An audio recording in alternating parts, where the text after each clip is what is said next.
O título do meu trabalho é Administração Oral, Saccharomyces cerevisiae, o FMG 905, inibe a hiperresponsividade brônquica e a inflamação pulmonar em um modelo animal de asma. Assim, o título parece um pouco difícil, mas conforme a gente vai conversando, vocês vão entender.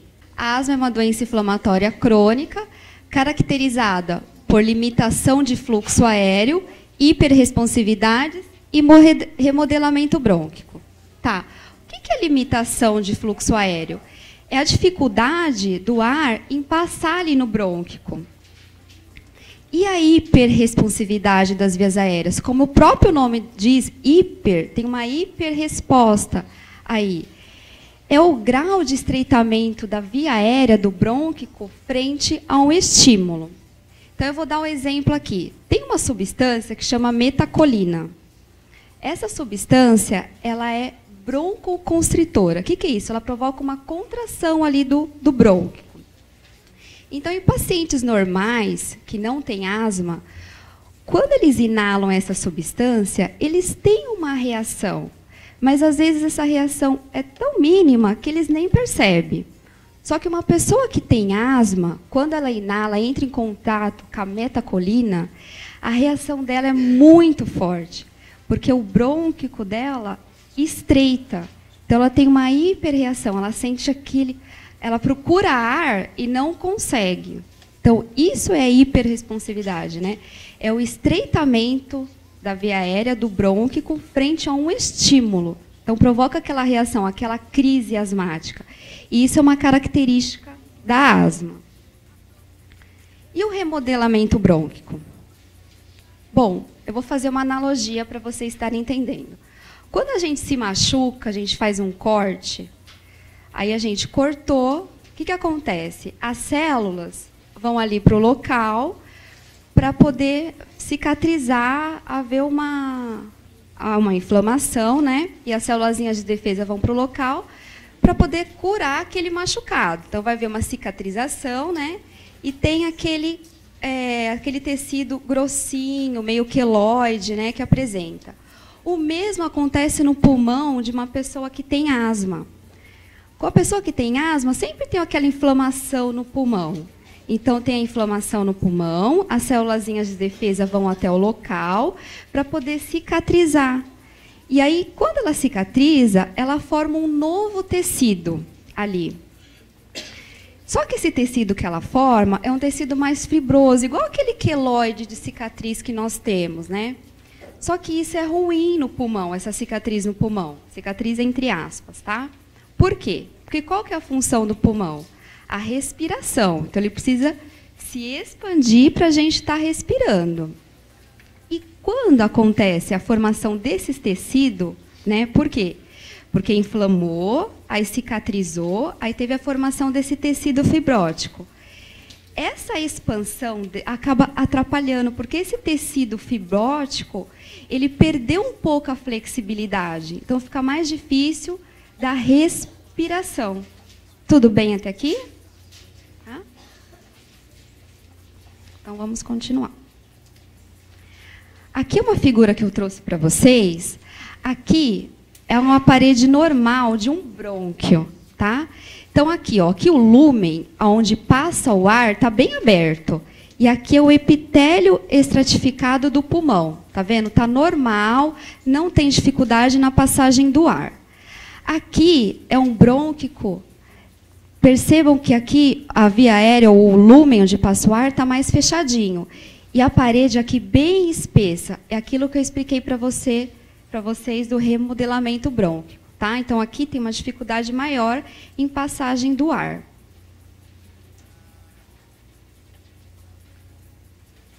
E como que se manifesta a asma? Né? Então, ela manifesta com dispneia, desconforto torácico, tosse e sibilância. Dispneia é a falta de ar. Tá? Eu só trouxe esse termo para vocês estarem conhecendo. Sibilância é aquele chiado, né, que muitos falam assim, nossa, parece um gato, né, porque a pessoa que tem asma, ela respira, fica aquele chiado no pulmão. Aqui algumas figuras Só para ilustrar o que eu estou dizendo para vocês. Então, a tosse é uma manifestação da asma, o chiado, a falta de ar e a dor no peito. E quais são os fatores que desencadeiam a asma? Fatores genéticos. Então, se os nossos pais, né, a nossa mãe e o nosso pai têm asma, pode ser que a gente venha apresentar também, tá? A poluição, os animais, vírus, produtos de limpeza, poeira doméstica, o ácaro, pólen e alguns alimentos, tá? Bom, a prevalência da asma no mundo varia de 1 a 38%, sendo maior nos países desenvolvidos. No Brasil, essa prevalência é de 18 a 27% e tem aumentado nos últimos 20 anos, principalmente em crianças e nas comunidades que adotam um estilo de vida mais ocidental e mais urbanizado. Depois vocês vão entender, tá bom? Esse gráfico, ele mostra a prevalência da asma no mundo. As regiões em vermelho apresentam uma prevalência maior que 10%, que são o Brasil, Peru, Estados Unidos, Canadá, Austrália e Nova Zelândia.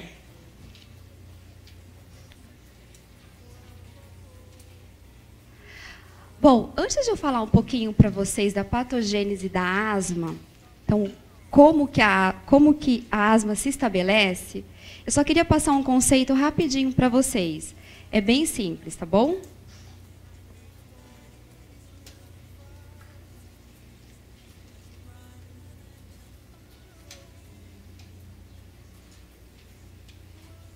Então, assim, a diferenciação para uma resposta do tipo TH1, o que vai gerar? Vai gerar a produção de macrófagos.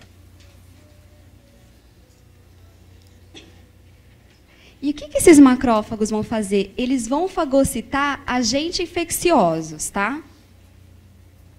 A diferenciação em uma resposta TH2, o que vai acontecer? As células vão lutar contra antígenos e agentes parasitários e vai ter a produção de anticorpos aqui. Então, aqui eles falam que é uma resposta de imunidade celular, aqui humoral. Humoral por causa da produção de anticorpo.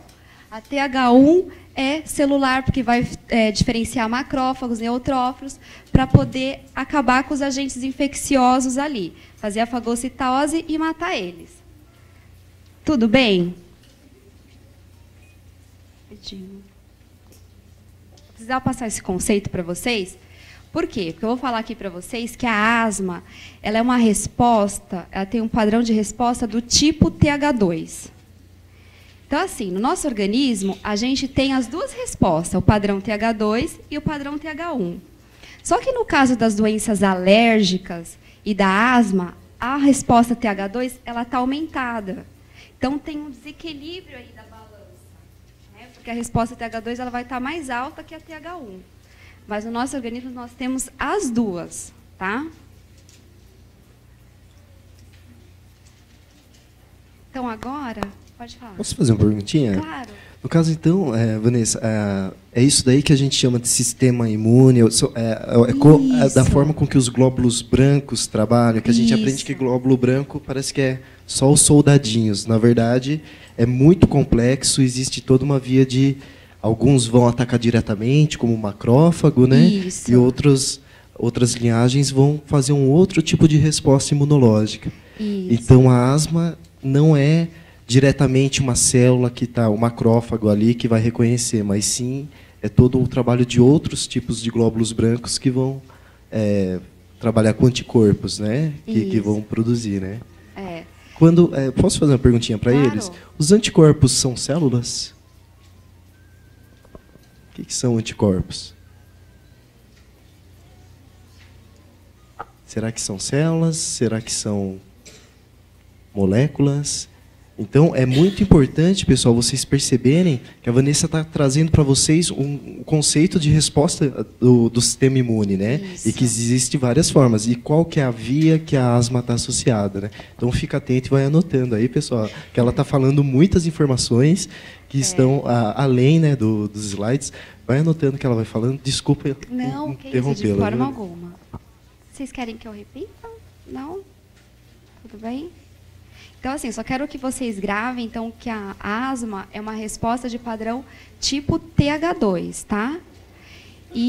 Mas, assim, precisa entender o que eu vou explicar ali de uma forma resumida. E que no nosso organismo nós temos o padrão TH2, TH1, né? E quando nós temos uma doença alérgica, que a asma também é uma doença alérgica, aí nós temos um desequilíbrio nessa balança TH2 e TH1, que na verdade tinha que estar equilibrada, tá? Então vamos lá. Aqui eu vou falar para vocês a patogênese da asma, como que ela se estabelece. Então aqui, ó, é um alérgeno, tá? Pode ser um grão de pólen, pode ser um pelinho do cachorrinho. Então, aqui é uma célula apresentadora de antígeno, que eu vou chamar ela de célula dendrítica. Então, o próprio nome, célula apresentadora de antígeno, ela vai apresentar o antígeno ao linfócito T.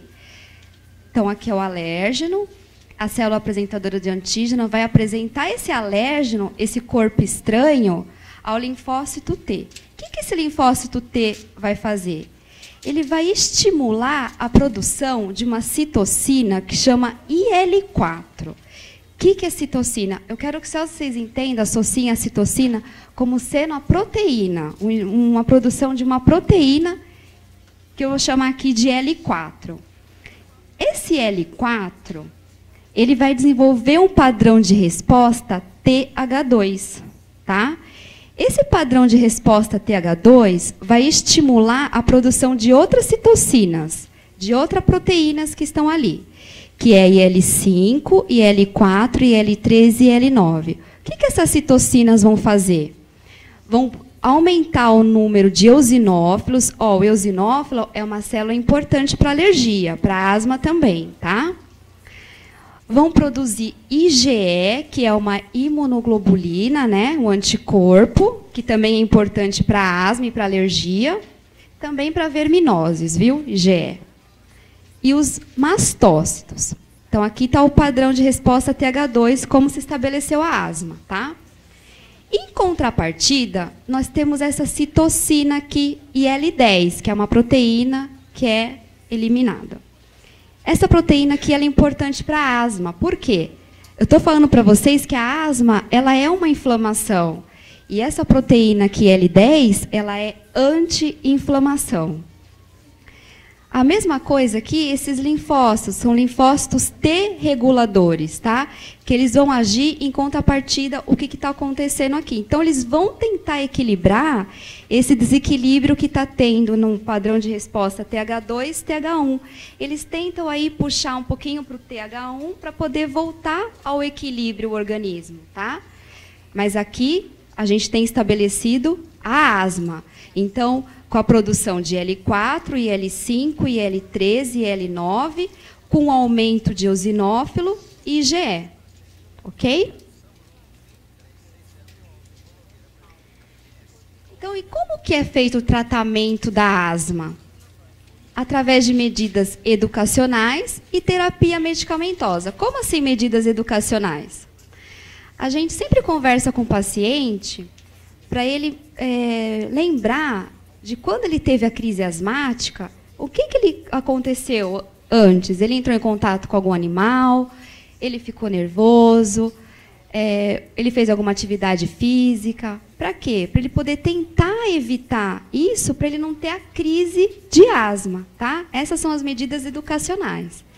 E tem a terapia medicamentosa, que são os broncodilatadores e os corticosteroides. Os broncodilatadores, sempre a gente lembra da asma, né, com uma pessoa com a bombinha, tá? Esses são os broncodilatadores.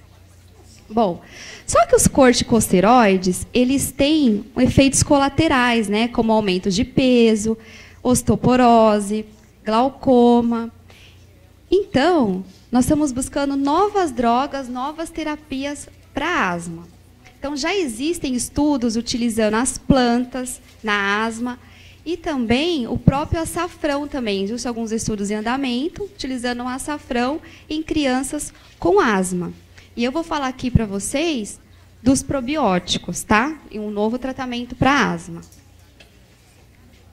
Bom, antes de eu entrar nos probióticos, eu vou falar um pouquinho para vocês da teoria da higiene. O que é essa teoria da higiene? Em 1989, David Strachan, ele propôs uma teoria da hipótese da higiene. O que fala essa teoria?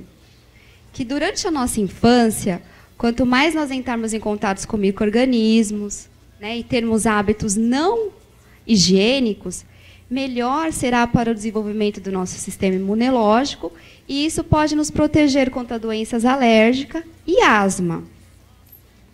Então, e diversos estudos experimentais epidemiológicos confirmaram essa teoria. Então, assim, durante a nossa infância, se a gente brincar bastante na rua, ter contatos não higiênicos, bastante contato com micro-organismo, pode ser que na nossa vida adulta a gente não desenvolva alergias. Um desses estudos é esse, que explica a teoria da higiene, tá? Que é a exposição a micro-organismos ambientais, né, na infância com asma. Bom, então, foram realizados 2 estudos ao mesmo tempo. Vai ficar fácil, tá? O jeito que eu vou explicar. O Percival e o Gabriela. O que fez o Percival? Ele estudou o risco das crianças em desenvolver doenças alérgicas, né? E os micro-organismos envolvidos. Esse estudo, Gabriela, ele estudou as causas genéticas e ambientais para as crianças virem desenvolver doenças alérgicas. E eles compararam com um grupo controle, tá? Então, aqui, ó.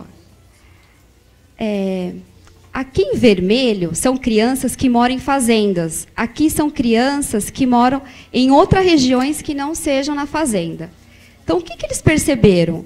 Que as crianças que moravam na fazenda tinham uma menor prevalência de desenvolver asma, tá? E no estudo do Gabriela, a mesma coisa. As crianças que moravam em fazendas tinham uma menor chance de desenvolver asma. A mesma coisa em doenças atópicas. O que são doenças atópicas? São doenças ligadas à alergia, à produção de IgE. Por exemplo, a dermatite atópica. Então, aqui teve uma menor prevalência de doenças atópicas nas crianças que moravam na fazenda do que as crianças de outras regiões. Tudo bem? Tá.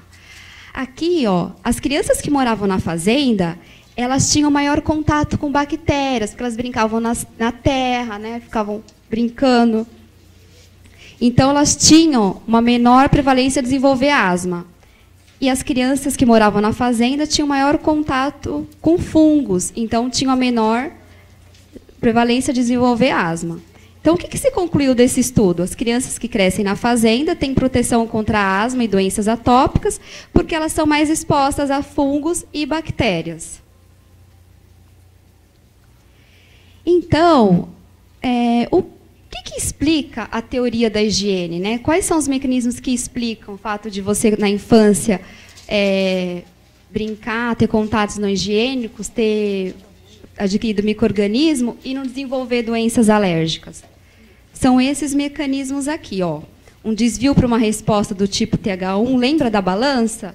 Então, aí na asma tem uma resposta maior de TH2. Então, vamos tentar colocar essa balança mais para o TH1. Competição antigênica, é mais ou menos assim, ó. Quando, ao mesmo tempo, simultaneamente, nós temos no nosso organismo um agente infeccioso, uma bactéria, e um alérgeno, então um grão de pólen. Aquele que dá uma intensidade maior de resposta imunológica, o sistema imunológico vai combater ele de uma forma mais forte do que o alérgeno, tá? Então, ali tem uma competição antigênica dos linfócitos. Isso eu estou explicando por causa da teoria da higiene, tá bom? Sei que é um pouquinho complicado. estimulação dos receptores tipo TOL. O que são os receptores tipo TOL? São receptores que estão na membrana da nossa célula. Então, eles, basicamente, a função deles é reconhecer próprio do que não próprio. Então, assim, como que ele sabe que o organismo é estranho? Porque ele tem esses receptores na membrana. Como que ele sabe que aquilo é do meu próprio corpo, aquela célula é minha, não é uma célula estranha? Por causa desses receptores que estão presentes na membrana da célula por fora. Tá? Fatores genéticos, a produção de linfócitos T reguladores e a microbiota intestinal também entra aqui. Tá? Bom, então, baseado na teoria da higiene, eu utilizei no meu trabalho os probióticos, que são micro-organismos vivos que, quando ingeridos em quantidades suficientes, conferem um efeito benéfico à saúde do hospedeiro. Essa definição é feita pela Organização Mundial da Saúde.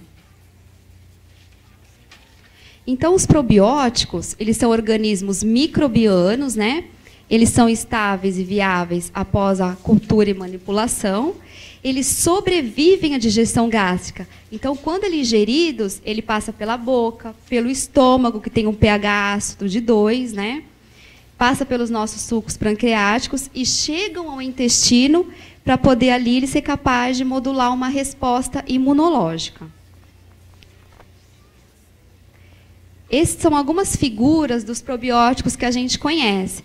Então, o Yakult, o Chamito, os Danone, eles são probióticos. O Yakult tem o lactobacillus, né? Todo mundo gosta de Yakult aqui? Então, aqui são alguns tipos de probióticos, tá? Bom, e o que acontece? Como que faz para esses probióticos funcionarem, né? Então, eles precisam... a ação dele depende do desenho do estudo. Como assim desenho do estudo? Quando você inicia dar o probiótico, se é durante a doença, se é antes da doença, o tipo do probiótico, né? Se ele é administrado vivo ou morto, se é uma bactéria, porque tem probióticos que são bactérias, tem probióticos que são fungos. A dose, né, o método, você vai dar 0,1, você vai dar 0,5 de probiótico para aquele paciente, ou 100 miligramas. E os fatores do hospedeiro. O hospedeiro está sadio, está doente. Então, a ação do probiótico depende desses fatores. Então, os probióticos mais estudados são as bactérias do tipo Lactobacillus, que é aquele que está presente no Yakult, e o Bifidobacterium. E tem também as leveduras, tá? Que aqui, no caso, as leveduras são fungos, tá? Que é o Saccharomyces boulardii e o Saccharomyces cerevisiae. O Saccharomyces boulardii, vocês já devem ter visto até na televisão, em comerciais, que é aquele floratil, né? Que ele é utilizado para a restauração da flora, né? Após apresentarem quadros diarreicos, tá? Bom, e por que eu utilizei como probiótico no meu trabalho o Saccharomyces cerevisiae? Bom, esse é um estudo de um grupo de Belo Horizonte da UFMG, tá? O que eles fizeram? Eles estudaram diferentes cepas do Saccharomyces cerevisiae. E a que melhor apresentou características probióticas foi a UFMG 905. Que características que são essas? A capacidade de atravessar o tubo digestivo e colonizar o intestino, e ali ele provocar uma reação benéfica ao hospedeiro. E ele protegeu os camundongos contra infecções. Esse é um estudo do mesmo grupo de Belo Horizonte. O que eles fizeram aqui? Então, eles provocaram uma obstrução no intestino dos camundongos. Então, eles pegaram o intestino dos camundongos, né? Eles amarraram uma parte ali, o ilho, e isso eles provocaram uma obstrução, uma lesão. Aí, o que eles fizeram? Eles administraram o Saccharomyces para esses camundongos que apresentaram, que eles fizeram essa lesão, essa obstrução. E o que eles observaram? Aí eles observaram que não houve a translocação bacteriana, manteve a integridade intestinal e modulou o sistema imunológico. Tá, o que é essa translocação bacteriana? Quando a gente tem uma lesão no intestino, o que pode acontecer? As bactérias presentes na nossa flora intestinal, elas podem passar para a cavidade abdominal. elas podem provocar uma septicemia, uma infecção generalizada. E os camundongos que receberam o probiótico, não houve, as bactérias não saíram do intestino e foram para a cavidade abdominal. Isso que é a translocação bacteriana. Manteve a integridade, né, as células do intestino se manteve íntegra, tá? E modulou o sistema imune. E uma informação importante, ele conseguiu aumentar IL-10. Lembra que eu falei para vocês que a IL-10, aquela citocina, é importante para a asma, porque ela é uma citocina anti-inflamatória? Então, por isso da escolha desse probiótico, tá? Aqui, só mostrando que ele aumentou IL-10, então aqui, ó, 0,50, 100. Então, tá vendo? Ele aumentou IL-10 aqui, e ele aumentou uma hemoglobulina que a gente chama de IgA. Esses foram os camundongos que receberam Saccharomyces. O que é essa IgA? Ela é uma hemoglobulina que ela protege a mucosa, ela defende a mucosa de infecções. Então, ela está presente no intestino, então ela defende ali a mucosa de agentes infecciosos. Bom, então, considerando os efeitos dos probióticos, né, o aumento de L10, então nós administramos o Saccharomyces cerevisiae, né, e vimos que ele pode apresentar um efeito benéfico na prevenção da asma, né, através de um desvio da resposta para o tipo TH1 e o aumento de L10. Então, qual foi o objetivo geral do meu trabalho? Foi avaliar os efeitos da administração do Saccharomyces cerevisiae, vivas na prevenção da asma, em um modelo animal, induzida por um alérgeno e os mecanismos envolvidos. Quais foram os objetivos específicos? Avaliar os efeitos da administração do Saccharomyces em algumas características da asma. Então, aqui, eu vou dar o Saccharomyces. Não, eu quero ver se ele vai diminuir aquelas características que eu falei para vocês, da hiperresponsividade brônquica, do remodelamento. Eu quero ver também se eles vão diminuir célula total. Por quê? Porque na inflamação, sempre a gente tem um aumento de células, tá? Então, eu quero ver se o Saccharomyces vai diminuir essas células e se vai alterar a inflamação pulmonar. Para isso, o que eu fiz? Eu utilizei camundongos machos, BALB-C de 6 a 8 semanas. Os animais foram obtidos no biotério central da Faculdade de Medicina e o projeto foi submetido e aprovado pelo Comitê de Ética. O probiótico que eu utilizei foi o Saccharomyces cerevisiae, o FMG 905. Ele foi isolado da cana-de-açúcar na produção da cachaça. Essa cepa ela pertence ao professor Dr. Carlos Augusto Rosa, da UFMG em Belo Horizonte, mas ela foi nos cedida pelo professor Flaviano. Então, antes de eu administrar para os camundongos os Saccharomyces, eu precisei cultivá-los, tá? Então, esse daqui é o Saccharomyces cerevisiae, numa placa, tá? Esse daqui é o meio YPD líquido. Então, eu peguei umas colônias do Saccharomyces aqui e transferi para esse meio líquido, tá? Para ele poder crescer. Aí eu coloquei num shaker, para ele ficar rodando, e uma temperatura a 37 graus, para poder aumentar o número de Saccharomyces aqui nesse meio líquido. Feito isso, eu plaqueei aquele meio, para contar quantas colônias iam crescer aqui, para eu verificar a viabilidade. E depois, por último, eu concentrei esse meio de cultura para 10 a 9, que é a dose que eu dou para os camundongos. Para quando chegar no intestino, aí tem uma perda. Então, eles chegam mais ou menos a 10 a 8ª, 10 a 7ª no intestino, tá? Então, aqui, ó, já aparece até o Yakult. Já está pronto.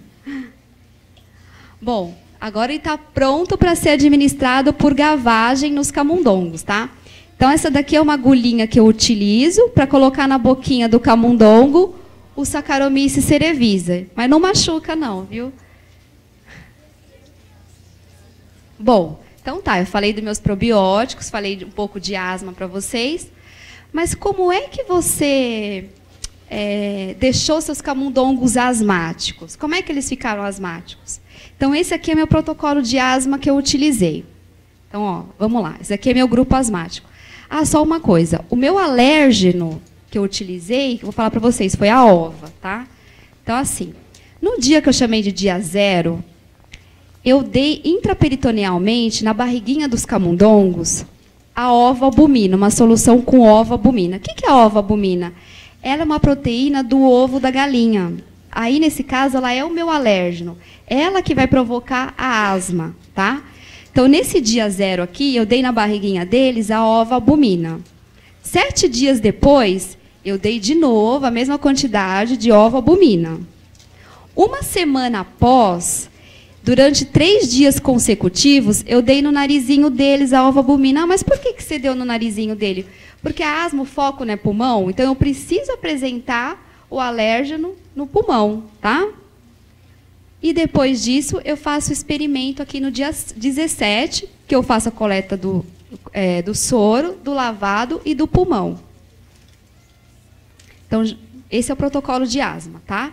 Então, esse aqui é o protocolo de asma. Esse aqui é meu grupo controle. A gente tem que sempre ter um grupo para a gente poder comparar os resultados, tá? Então, o que aconteceu com esse meu grupo controle? Eu fiz as mesmas coisas que aqui de cima, só que eu não dei a ovoalbumina, porque eu não quero que eles fiquem asmáticos. Eu só quero que eles sentam tudo que o outro grupo sentiu. Então, no dia 0, eu dei salina na barriguinha deles, no dia 7 também. Uma semana depois, no narizinho deles, eu também dei salina. E 24 horas após, eu fiz o experimento também. Tirei pulmão, lavado e soro. Esse daqui é o protocolo que eu utilizei no meu projeto. Então, assim, eu utilizei 4 grupos, tá? Esse daqui é meu grupo asmático que recebeu o probiótico. Então, ele tem asma e ele recebeu Saccharomyces. Esse meu grupo aqui, ele só é meu grupo asmático, ele não recebeu Saccharomyces. Esse é meu grupo controle, né? E esse é meu outro grupo que eu só dei o Saccharomyces, não deixei ele asmático, tá? Então, rapidamente, ó, 10 dias antes de eu provocar a asma, eu comecei a dar o probiótico todos os dias, tá? E essa administração do probiótico, ela permaneceu até o último desafio, que eu dei o último desafio no narizinho dele. Então, todos estes dias eu dei o probiótico, tá? E, simultaneamente, eu fui provocando neles a asma. Tudo bem? E aí, depois que eu provoquei a asma, dei o probiótico, a primeira avaliação que eu fiz foi do pulmão. Então, vou verificar se realmente eles ficaram asmáticos. Então, o que eu vou fazer? Eu anestesiei os camundongos, aí eu coloquei uma cânula traqueal, uma cânula na traqueia, tá? Ventilei esses camundongos, vou mostrar como, e fiz algumas medidas. Esse é um aparelho que chama FlexVent, é um aparelho específico para a gente medir as condições do pulmão de camundongos. Em humanos também tem esses testes, que não sei se vocês já ouviram, que é a espirometria. Vocês assopram como se fosse um aparelho de inalador e vai tudo para o computador ali. Eles estão avaliando a resistência do pulmão. É assim que a gente vê se o paciente tem asma, tá? E aqui no laboratório nós temos o FlexVent, que é próprio para o camundongo, tá? Então aqui nós temos um camundongo no FlexVent, ali acoplado na traqueia. O FlexVent ele joga um ar para dentro do pulmão e ele colhe todas as informações. E aqui sai no computador. Que informações são essas? A resistência, a elastância do pulmão, tá? Aí como que eu avaliei a inflamação do pulmão? Eu coletei lavado broncoalveolar. O que é esse lavado broncoalveolar? Aquela cânula na traqueia, eu injeto uma salina através de uma seringa que vai lá dentro do pulmão e eu recolho essa salina. É como se você estivesse lavando os brônquios mesmo e já recolhe, tá? Aí eu coletei o pulmão e o soro. O lavado broncoalveolar eu coletei para fazer aquelas dosagens daquelas citocinas. Lembra que eu mostrei naquele desenho? Que é a IL-4, IL-5 e IL-13, que são citocinas de padrão de resposta TH2. São citocinas presentes na asma. Então, eu vou dosar aqui no lavado broncoalveolar, tá? E vou fazer contagem de células totais e diferenciais. Então, a contagem das células totais, nesse lavado broncoalveolar, tem várias células. Então, eu conto todas, eu não diferencio. Então, eu coloco um pouquinho de azul de tripã, um pouquinho de lavado broncoalveolar e conto no microscópio. E aí eu faço contagem das células diferenciais também no lavado broncoalveolar. Que células são essas? Então, eu conto o linfócito, conto o neutrófilo, o macrófago e o eosinófilo. Aqui eu doso aquelas citocinas pelo método que chama ELISA, tá? E aqui a foto do pulmão do camundongo. Então, aqui é a foto de um pulmão inteiro e aqui é só de uma parte do pulmão. Então, o que eu faço? O pulmão direito, eu vou fazer um homogenato pulmonar. O pulmão esquerdo, eu utilizo para fazer histologia, que eu já vou falar para vocês, tá? Como que eu faço homogenato pulmonar? Eu pego um pouquinho daquele pulmão, coloco peso ele, né? Aí eu coloco ele no Eppendorf. Sabe aquele mixer que vocês têm em casa? Só que, na verdade, o nosso parece uma furadeira, a ponta deles. Então, eu coloco no pulmão ali no Eppendorf, passo no mixer, vai triturar esse pulmão, eu centrifugo e pego aquele sobrenadante para dosar também aquelas citocinas, tá? E a histologia, como é que eu faço? Então, a gente vai na patologia e ela corta o pulmão em várias fatias bem finas. E aí ela cola numa lâmina. Depois que ela cola nessa lâmina, a gente faz uma coloração e vê em microscópio. Nesse caso aqui é uma coloração de HE. Aqui, ó, já é uma lâmina vista em microscópio. Então, aqui, ó, é a via aérea. Aqui é onde passa o ar. E aqui ao redor é o parênquima pulmonar. Todos esses pontinhos pretos aqui, ó, são células, tá? E aí eu quantifiquei essas células aqui do parênquima pulmonar. Porque lembra que eu falei? Na asma ou numa uma outra inflamação qualquer, vai ter muitas células, tá? Então, eu contei todas essas células aqui para verificar se eles estão com asma e se aumentaram essas células. A quantificação do colágeno. Lembra que eu falei isso para vocês de remodelamento brônquico, da transformação do tecido num tecido mais fibroso aí? É esse aqui, o colágeno, tá? Que é esse em rosinha aqui. Então, é a mesma coisa. Aquele pulmão foi fatiado, foi colado numa lâmina, e eu fiz uma coloração específica para ver o colágeno, e ele ficou dessa forma no microscópio. Todo esse rosinha aqui é o colágeno, tá? Aqui é a via aérea, onde passa o ar, e aqui ao redor é o colágeno. Aí eu quantifiquei o muco também presente no pulmão. O que é isso?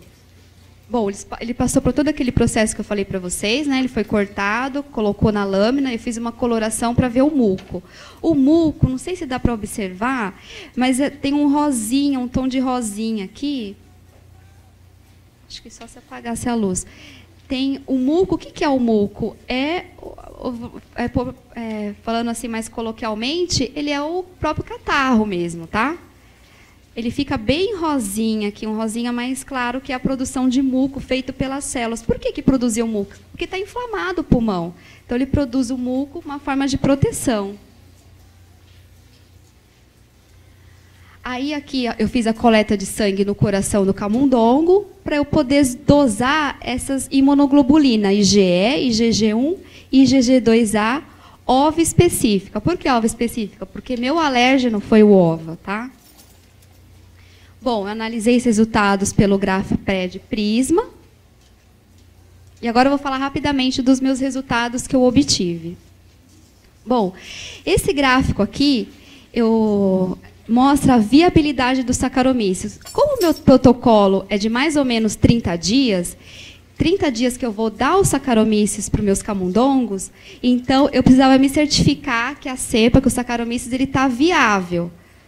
Então, a gente verificou que durante 4 semanas permaneceu uma viabilidade de 70%. E isso é bom, então ele vai funcionar, tá? Bom, esse gráfico aqui, o que eu quero que vocês entendam, ele é o gráfico daquele aparelho FlexVent, tá? Eu só quero que vocês entendam assim, ó. Aqui, ó, quanto mais alto, quanto maior aqui, você vai ter a crise asmática, você vai ter a broncoconstrição do seu brônquio. E aqui são as dosagens da metacolina, dosagens crescentes. Então, assim, ó, aqui, esse risco preto é o meu camundongo asmático, tá? Então, veja que ele está bem alto aqui. Então, quanto mais alto aqui, maior a crise asmática. Aqui é meu grupo salina, que não recebeu nada. Então, ele está bem baixinho. Então, podemos até dizer que não teve crise. E esse daqui é meu grupo asmático que recebeu o probiótico. Então, o probiótico funcionou, porque ele diminuiu, né? Porque esse meu grupo aqui é o que tem asma, e esse aqui é o meu grupo que recebeu o probiótico. Então, ele diminuiu essa crise asmática, tá? Então, a administração do Saccharomyces diminuiu a hiperresponsividade brônquica, que é uma das características da asma. Aqui mostra a contagem de células totais. Então, assim, ó, aqui é meu grupo asmático. Então, tem bastante célula, aumentou bastante a célula. Então, quando eu dei o probiótico, quando eu dei o Saccharomyces, então houve uma diminuição dessas células. E isso é bom, porque a inflamação aumenta a célula, e quando eu dei o probiótico, reduziu. Esse gráfico mostra a contagem daquelas células diferenciais que eu falei para vocês, que eu contei o eosinófilos, macrófagos, neutrófilos, linfócitos. Lembra que eu falei que o eosinófilo é uma célula importante para a asma? Então, aqui, ó, meus camundongos, eles ficaram realmente asmáticos, tá? Aumentou bastante o eosinófilo. E quando eu dei o probiótico, que é esse vermelhinho aqui, reduziu o eosinófilos. Aqui, no lavado broncoalveolar, aquelas dosagens de citocinas, aquelas proteínas para asma. Então, aqui, ó, a IL-4, ela é uma citocina TH2, ela é uma citocina pró-inflamatória. Então, aqui é meu grupo asmático, tá? Tá vendo? Aumentou a citocina, aumentou a proteína IL-4. E quando eu dei o Saccharomyces, diminuiu, tá? Entretanto, a IL-5 e a IL-10 no lavado broncoalveolar, não houve essa diferença entre meu grupo asmático e meu grupo asmático que recebeu o Saccharomyces. No homogenato pulmonar, eu também dosei essas citocinas. Então, houve uma redução da IL-5, que a IL-5 é uma citocina inflamatória, ela provoca inflamação, né? Ela chama as células para a região. Então, esse meu grupo é o grupo que tem asma, então tem bastante IL-5, e quando eu dei o probiótico, reduziu. A mesma coisa a IL-13, é uma citocina de padrão TH2, aumentou a IL-13 meu grupo asmático, e quando eu dei o probiótico, reduziu. A IL-10, aqui no homogenato pulmonar, ela aumentou, porque em pacientes que têm asma, a IL-10 está diminuída. E lembra, eu falei que ela é uma citocina importante, tá? Então, aqui, ó, ela estava diminuída no meu grupo asmático, e quando eu dei o probiótico, ela aumentou. E isso foi bom. E aqui no interferon gama, ele reduziu, mas não houve diferença entre meu grupo que tem asma e meu grupo que depois eu dei o probiótico. Não teve diferença. Aqui é no soro. Então, no sangue dos camundongos, eu dosei hemoglobulina IgE, IgG1 e IgG2A. Lembra que eu falei que a IgE é importante para alergia? Então, por isso que eu fiz a dosagem. Aumentou no meu grupo OVA, IgE. Entretanto, não teve um resultado, uma diferença significativa aí para o meu grupo asmático, para o meu grupo asmático que recebeu o probiótico. Nem em IgG1 e nem também em IgG2A. A IgG1 e IgG2A, elas são hemoglobulinas que eu testei para me avaliar a resposta de padrão TH2 e a resposta de padrão TH1. Bom, as células inflamatórias no pulmão. Esse daqui é meu grupo asmático, né? Então tem bastante células, bastante inflamação. E esse é meu grupo que recebeu o Saccharomyces. Tem célula, mas diminuiu um pouco. E é isso que mostra o gráfico. Então, esse é meu grupo asmático, aumentou bastante a célula no parênquima pulmonar. E quando eu dei o probiótico, né, reduziu essas células. A quantificação do colágeno. Esse é o meu grupo alérgico, meu grupo asmático. E esse é meu grupo asmático que recebeu o probiótico. Mas não houve nenhuma alteração dos grupos em relação à quantificação do colágeno. Então, não mudou isso. Aqui é a quantificação do muco, tá? Esse daqui é meu grupo controle, que não recebeu nada. Esse é meu grupo asmático. Então, aqui acho que dá até para ver um pouquinho melhor esse rosinha mais forte. É a produção de muco, tá? Pelas células. E esse daqui é meu grupo que recebeu o probiótico. Ainda tem muco, mas um pouco em menor quantidade. Bom, só um resuminho. Então, a administração do meu probiótico, do Saccharomyces cerevisiae, diminuiu a hiperresponsividade brônquica, reduziu o número total de células e o de eosinófilos, reduziu IL-4, IL-5 e IL-13, reduziu as células inflamatórias no pulmão e aumentou a IL-10. Então, nenhum estudo avaliou o uso do Saccharomyces cerevisiae na prevenção da asma, né? Os outros estudos avaliam lactobacillus e bifidobacterium, tá? Esse é o primeiro estudo. Aqui, é só comparando que o Saccharomyces cerevisiae ele aumentou a IL-10 e o bifidobacterium, o lactobacillus rhamnosus, que são muito utilizados como probióticos, eles também aumentaram. Bom, aqui, é só falando um pouquinho da microbiota intestinal, o que eles falam? Que quando você tem uma microbiota intestinal diversa, como assim? Você tem uma diversidade, tem os filos Firmicutes e Bacteroidetes, tem uma diversidade de micro-organismos ali na sua flora intestinal, isso pode prevenir vocês desenvolverem doenças alérgicas, crônicas, obesidade e depressão. Então, quando a mãe de vocês falar, come salada, come maçã, come frutas, é importante, porque isso mantém uma flora intestinal diversa, tá? E pode impedir que você venha a ter algumas doenças. Então, é importante. E aqui, só falando que as crianças que têm asma, ela apresenta na flora intestinal dela o Clostridium difficile, em maior quantidade. E esse Clostridium difficile, ele pode ser uma bactéria patogênica. E essas crianças, houve uma diminuição de bifidobacterium na microbiota intestinal. O bifidobacterium, entenda como uma bactéria que faz bem para vocês quando elas estão presentes ali na microbiota intestinal. Então, concluindo, então, até o momento, a administração do Saccharomyces cerevisiae atenuou as principais características da asma, tá? E o uso desse probiótico ele pode ter um potencial na prevenção de doenças alérgicas das vias aéreas. Quero agradecer ao meu orientador, professor Marcos de Carvalho Borges, ao pessoal do meu laboratório, tá? A doutora Vânia Bonato, que utiliza o laboratório dela de imuno, e ao pessoal da UFMG, que eu tive com eles lá durante um período. Tá? Pessoal, qual que era a hipótese inicial da Vanessa? Vocês tiveram a oportunidade hoje de ver como é um trabalho, esse aqui é o trabalho de mestrado, né, da Vanessa, mas vocês viram a complexidade que é a estrutura de um projeto? Começou com qual questão? Oi, Olavo?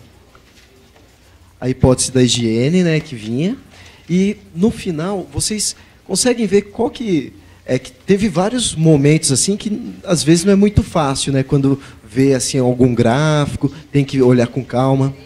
Mas o fato de utilizar outros seres vivos, né, para a asma, né, não sei se ontem à noite vocês viram uma matéria também sobre a questão da microbiota, de acordo com se o parto é de cesárea ou se o parto é normal. Então, a gente está entrando aqui hoje, assim, acho que numa área de conhecimento muito legal, que tem muita gente discutindo, né, a questão dessas populações, né, de procariontes, né, e alguns outros tipos de micro-organismos, né, que podem estar associados no controle ali, no caso de uma resposta alérgica, né. Eu acho que vocês poderiam fazer, acho que, muitas perguntas para a Vanessa. Eu vou parar de falar, senão não vai dar tempo das perguntinhas. Como funcionam os antialérgicos e por que alguns dão sono? Então, assim, como que funciona depende muito de cada droga. Mas, assim, os antialérgicos, eles tentam aí minimizar o sistema imunológico. Então, normalmente, eles diminuem bem as células do sistema imunológico para poder que elas não venham a provocar a reação, a agredir aquele alérgeno, né? Então, quando ela faz isso, você não tem a sua reação diminui, porque na verdade elas agem no sistema imunológico, diminuindo a ação do sistema imunológico, tá? A asma é uma reação alérgica a determinadas substâncias do ar. Eu queria saber se essas reações alérgicas, as células inflamatórias, agem somente nos pulmões ou também nas vias respiratórias, como as fossas nasais, faringe, laringe, traqueias e brônquios. Então, a asma, como algumas outras doenças alérgicas, elas são doenças sistêmicas, assim. Elas não agem... É claro que quando é produzido o sistema imunológico, né, produz células, produz as citocinas, elas têm alguns locais que são foco. No caso da asma, o pulmão, tá? Mas essas citocinas, as células, elas agem de forma no sistema inteiro. Tanto que o probiótico que eu dou para os camundongos, eles vão ali para o intestino, eles colonizam, mas eles provocam uma modulação no pulmão, mesmo eles estando ali no intestino. Tá? Eles provocam uma modulação no pulmão. A asma é caracterizada também pela contração da musculatura lisa dos bronquíolos. Ela age somente nos bronquíolos dos pulmões ou também age nos alvéolos e nos capilares? Sim, ela age também nos alvéolos e nos capilares também, porque ela provoca a inflamação de todo o pulmão. E essa reação no pulmão que provoca toda essa contração, essa broncoconstrição pulmonar, tá? E muito probióticos faz bem ou faz mal? O excesso? Porque vocês viram que tem todo o controle, né? Tem todas as doses certas, frequências regulares. Se a gente utilizar de maneira, né, não controlada, né, quais poderiam ser, Vanessa, alguns efeitos de um excesso de probiótico? Então, um efeito de excesso de probiótico, assim, a gente pode estar falando aí de uma septicemia. Mas, assim, existem alguns casos já, né, publicados, mas normalmente a septicemia é relacionada com o probiótico, mas em pacientes imunodeprimidos. Por isso que é importante você saber se o paciente está sadio ou não, quais as condições dele para estar utilizando, fazendo uso do probiótico, para poder o médico aí avaliar, né, e fazer a liberação ou não. Mas, assim, os estudos que tem são de septicemia em pacientes imunocomprometidos, tá? Ou com HIV, ou assim, tomando muito tempo antibiótico no hospital, né, que o sistema imunológico deles estão debilitados. Você disse que várias são as formas da contração da asma, né? Eu anotei aqui algumas: genética, poluição, animais, vírus, ácaros. Mas eu não entendi muito bem por que vocês inseriram a albumina nos camundongos e por que eles contraíram asma, se não está relacionado com nenhum desses fatores que você citou. Na verdade, assim, a ovalbumina, ela é um alérgeno, né? Ela é uma proteína que é não própria do seu organismo, ela é algo diferente, tá? No protocolo de asma, aqui eu utilizei a ovalbumina, mas existem alguns estudos que eles utilizam, por exemplo, a poeira doméstica ali, já contendo também o ácaro. E aí eles, de vez de usar a proteína ovalbumina, eles utilizam a poeira mesmo do doméstica e colocam na barriguinha do camundongo e também no nariz. Porque, assim, eles são alérgenos, né? E esses alérgenos induzem a produção de IgE, que aí dá uma doença alérgica. Tá? Vocês já fizeram esses testes da asma em outros tipos de animais? Não. Na verdade, assim, existem alguns protocolos, né, em outros animais, mas nós, no nosso laboratório, só fizemos com camundongos, tá? No caso da asma, ela contrai mais fácil no homem ou na mulher? Ou não tem nada a ver o sexo? Não, então. Está relacionada também com o sexo. A mulher tem uma tendência maior de ter asma, né? Por conta de hormônios, por conta também da estrutura óssea da mulher também, né? E do pulmão. Então, também está relacionada. A mulher tem uma maior probabilidade de vir a desenvolver asma do que o homem. Tá? Está relacionada assim. Bom, Vanessa, nós gostaríamos de agradecer mais uma vez pela participação e pelos esclarecimentos sobre a patologia. Obrigado, viu? Muito obrigada.